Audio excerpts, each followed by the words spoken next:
Amigos, hace un tiempo atrás estuvo de visita en esta ciudad de Edmonton una representante del pueblo mapuche. Nosotros conversó con ella y nuestro compañero de labores, Mario Allende, tuvo la oportunidad de hacer la siguiente entrevista. Buenas noches. Con nosotros se encuentra Elisa Avendaño Curaqueo, mapuche, chilena. Es posible que ella se enoje porque diga chilena.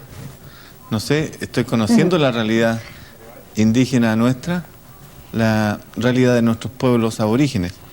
Pero ella está acá y ella ha sido muy amable en aceptar nuestra invitación para enseñarnos un poco de la realidad de nuestros pueblos indígenas, de la realidad de la cual estuvimos tan cerca por tantos años y creo que no aprendimos mucho de eso. O cuando la vimos no supimos reconocer en ella lo que estaba pasando. Pero esta noche tenemos a Elisa con nosotros. Muy buenas noches, Elisa, y bienvenidas. Buenas noches, gracias. Bueno, soy la vicepresidente nacional de una organización ADMAPU y soy la primera chilena.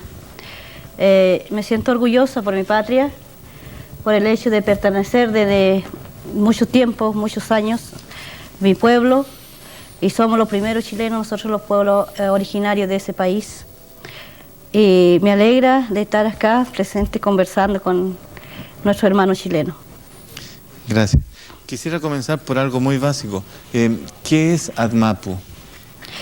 ADMAPU, el nombre de la organización y que lleva como característica de las tierras, como la representatividad de las tierras, el nombre de la organización. Porque nosotros todas nuestras cosas están mezcladas con nuestras tierras. Nosotros somos mapuche, mapu es tierra, che es gente de las tierras. ¿No? Esa es la conexión vital de conexión usted. Vital. ¿Desde cuándo existe ADMAPU? ADMAPU nació el año 1978, cuando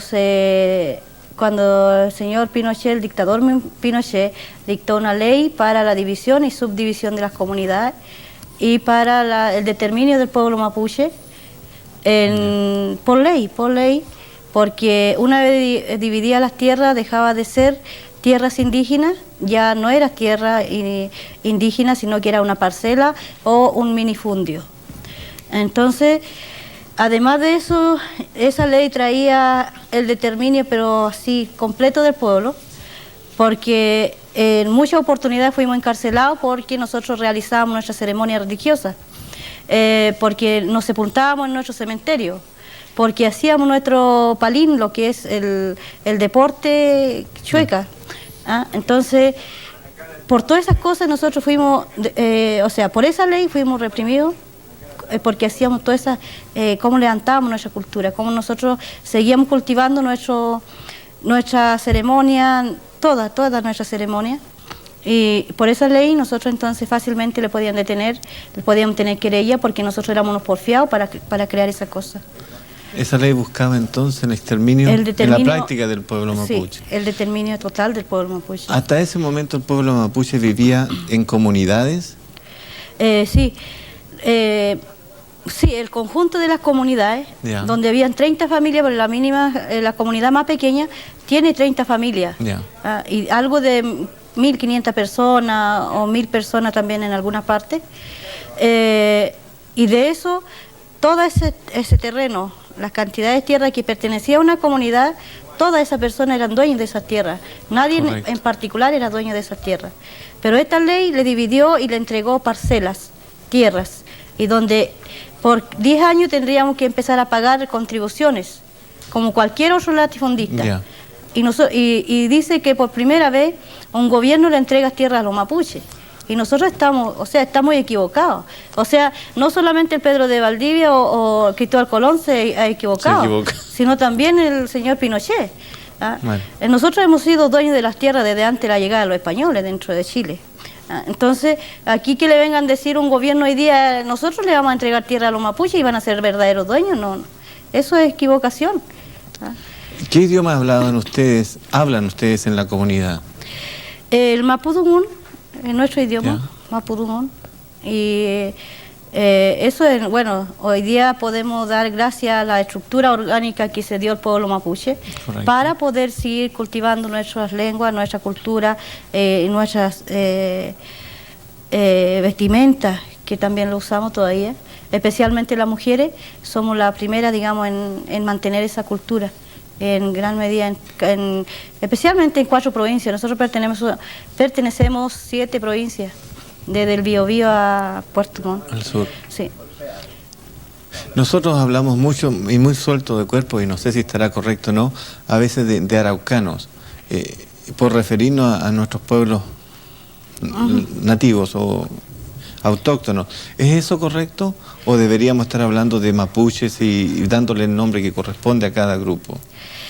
Mira, nosotros también hemos discutido harto esto en la organización, y el conjunto de las otras organizaciones de los otros pueblos hemos tenido un encuentro a nivel nacional, donde hemos discutido todo esto. Hay muchos indígenas que le toman como propio algunos nombres que se le ha impuesto, como ejemplo por el indio. El indio, ¿quién vino a decir que llegó en la tierra india? Fue Cristóbal Colón. Y nosotros lo hemos tomado y lo hemos reivindicado eso. Y nosotros hoy día hemos dicho que eso no es nuestro nombre correcto. Nosotros en Chile somos los mapuches. Hay otros pueblos que son los aymara, los pascuenses. Pero para nombrar el conjunto del pueblo del mundo, entonces, decimos que somos los pueblos autóctonos, los pueblos originarios. Los pueblos originarios, que son nuestros propios pueblos. O sea, no podemos decir de que los indios están en India, no están en diferentes lugares. Bueno, pero hay diferentes visiones también a nivel internacional. Claro. Algunos lo reivindican, algunos dicen, bueno, como indios lo vinieron a masacrar y como indios le vamos a responder. Entonces, y de ahí entonces donde vienen todas las calificaciones y todo, etcétera. ¿Cuál es el objetivo principal de tu visita a Canadá? Bueno, gracias a Quinto Mundo, una organización de mujeres, me pudieron hacer llegar hasta acá a un encuentro de mujer, y ahí se me dio la posibilidad de poder visitar también a los pueblos autóctonos de este país, de Canadá, y conocer, digamos, la realidad de otras organizaciones sindicales, etcétera, porque para nosotros como indígenas, como mapuche en Chile, le interesa mucho de conocer la realidad de los trabajadores en otros países, como también le interesa, digamos, tomar vínculos y estrechar fuerza con los otros pueblos autóctonos de otros países, cuando hoy se habla de 500 años. Eso, o sea, intercambiar cultura, conocer la realidad del pueblo originario acá y conocer, digamos, la realidad de los trabajadores en este país cuando se habla de un país subdesarrollado. Tú ya a esta altura conoces la realidad de algunos pueblos nativos canadienses. ¿Qué evaluación te corresponde a ti hacer? ¿Cómo comparas tú? ¿Cuáles son las similitudes entre nuestros pueblos autóctonos y los pueblos autóctonos canadienses? Yo creo que aquí hay harta coincidencia, hay mucha coincidencia, yo creo que un 85% o un 90%, porque la pelea de los originarios de acá es su tierra, es sus sobrevivencias y es por la defensa de la ecología. Bueno, cuando hablamos de las tierras es también porque hablamos de la ecología. Nosotros en Chile hoy día se le va a construir 6 plantas hidroeléctricas, donde se va a romper el río más importante de Chile. Y entonces nosotros decimos que ya no es el problema del pueblo mapuche, es el problema de los chilenos en su conjunto. Y ahí es donde los chilenos tienen que entender entonces que nosotros tenemos que ser los mejores aliados para poder, digamos, defender aquella ecología en contra de una empresa.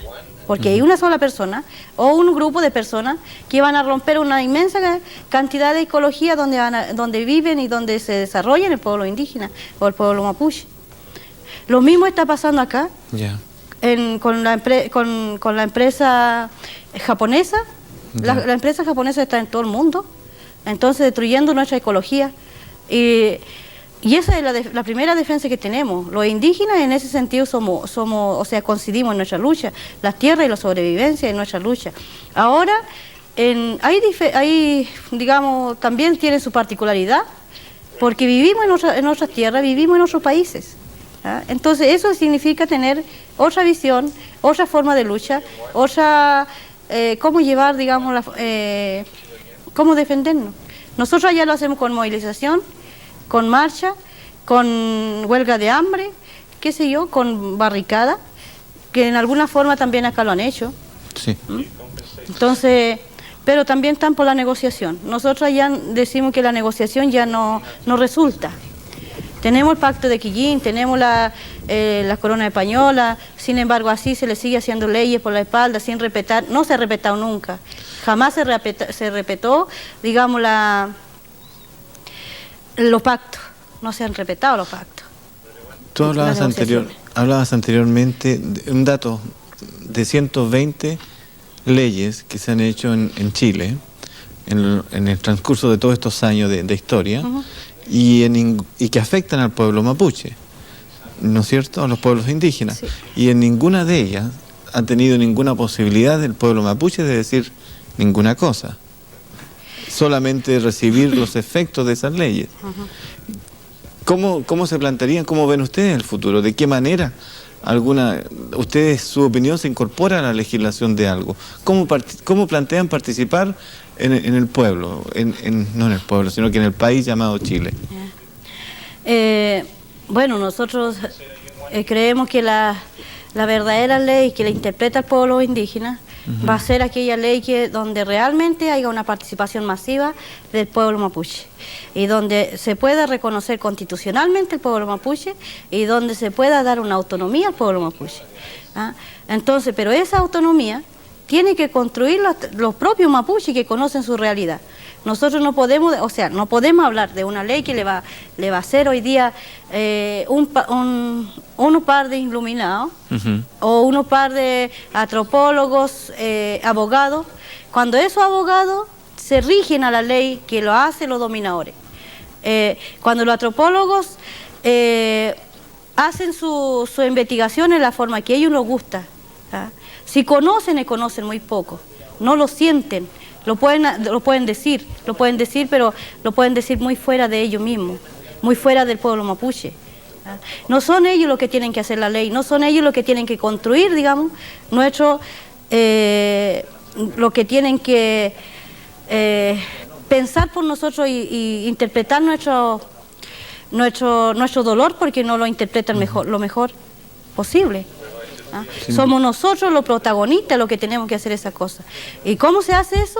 Con encuentro, con discusión, con propuestas del pueblo mapuche y hacerlo llegar al gobierno.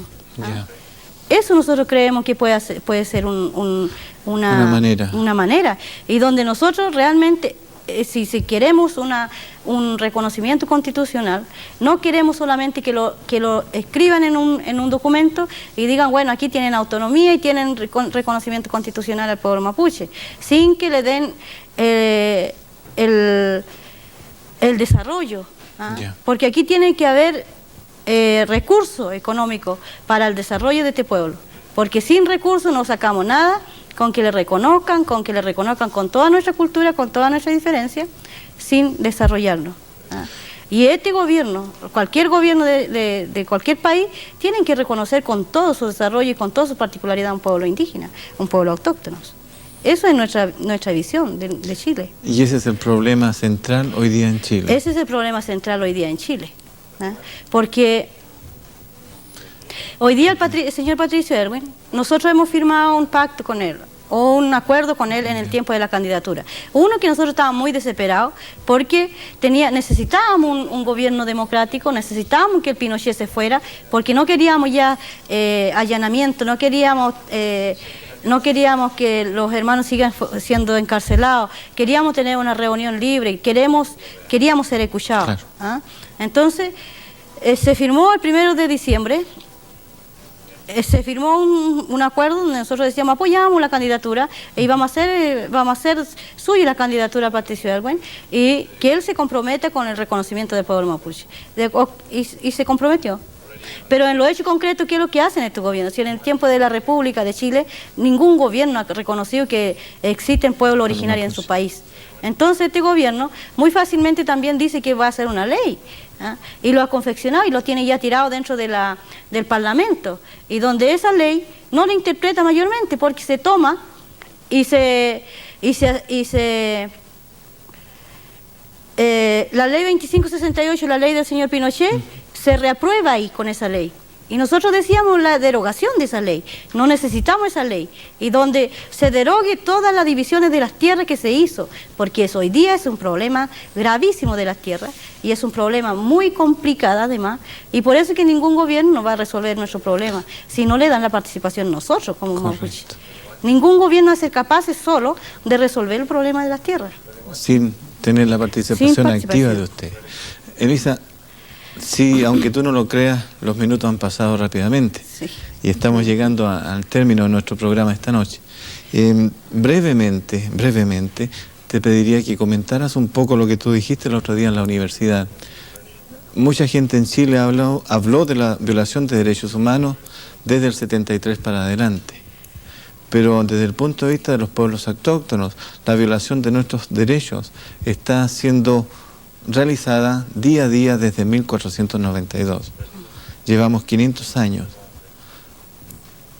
¿Algún comentario? Sí, breve. Bueno, hoy día en Chile se habla de los derechos humanos desde el 73 en adelante. Nosotros hablamos desde la llegada de los españoles, cuando masacraron a nuestro pueblo, cuando humillaron a nuestro pueblo, cuando una cantidad inmensa de hermanos lo han dejado asesinado, y se sigue atropellando, porque los derechos humanos no solamente significa muerte, significa también el despojo de sus tierras, significa la humillación, significa el no tener la participación, significa tantas cosas. Derechos humanos es una palabra amplia, ¿ah? Y nosotros lo hemos tenido y lo seguimos teniendo hoy día, ¿ah? Hoy día tenemos dos grandes desalojos, y eso es derechos humanos. No tener dignidad, no tener respeto de su dignidad del pueblo mapuche, de vivir en sus propias tierras. Hoy día, cuando estamos ya 500 años de masacre, de humillación, de guerra, o sea, hoy día estamos en guerra fría nosotros, porque el no dejarlo pensar solo, cuando tenemos 500 sectas religiosas dentro, cuando tenemos una gran cantidad de partidos políticos que le está haciendo pensar otra cosa, entonces no lo dejan avanzar, no lo dejan, digamos, pensar, no lo respetan nuestra cultura. ¿Qué pasa con la evangelización, que se dice ser, digamos, el encuentro de dos mundos? ¿Ah? Resulta que esos encuentros de dos mundos no respetan una cultura. ¿Ah? Se le viene a meter a otros dioses. Nosotros tenemos nuestros propios dioses, ¿ah? Y le vamos a seguir respetando a ese Dios.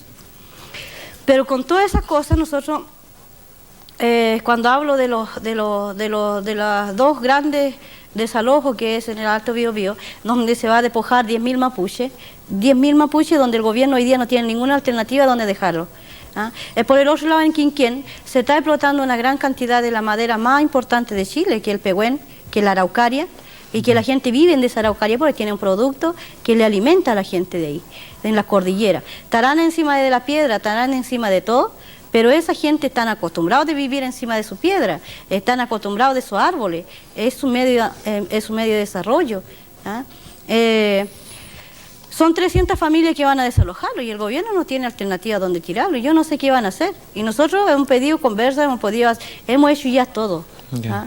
Y nosotros creemos que allí la gente, gracias a la gente que tienen con mucha fuerza de seguir viviendo, porque además ya no tienen nada que perder, van a perder su vida.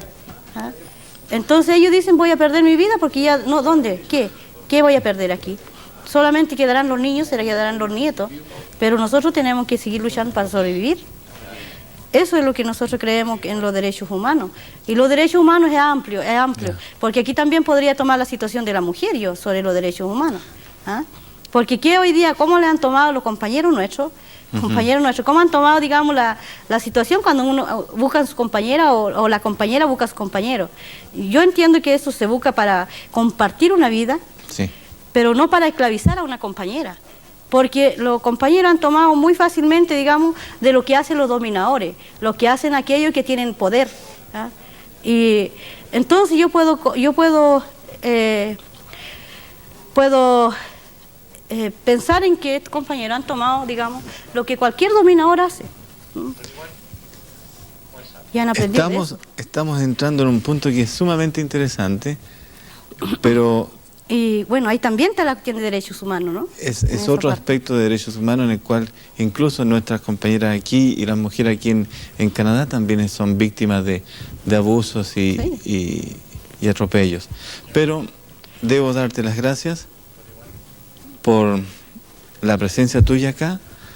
Creo que, espero que en alguna otra oportunidad, en algún otro año, podamos conversar nuevamente sobre esto. Espero que nosotros no nos quedemos simplemente con tu conversación hoy día, que nos inicia en el campo del conocimiento de nuestras realidades realmente. Y debo darte las gracias por estar con nosotros. Igualmente, gracias por darme la oportunidad para poder de dar un poco a conocer lo que es mi pueblo, de lo que estamos haciendo hoy día. Y nosotros creemos que el año 92 es un año decisivo, es un año de movilización. Y para eso yo llamo a todos los pueblos originarios, que vayamos estrechando fuerza, porque en conjunto vamos a salir adelante. Como lo mismo la gente, los trabajadores, porque hoy día tenemos que tener la unidad con ellos. La única forma en que podamos salvar nuestra patria. No hay otra forma. Gracias, Elisa. Muchas gracias. Nos veremos luego. Okay.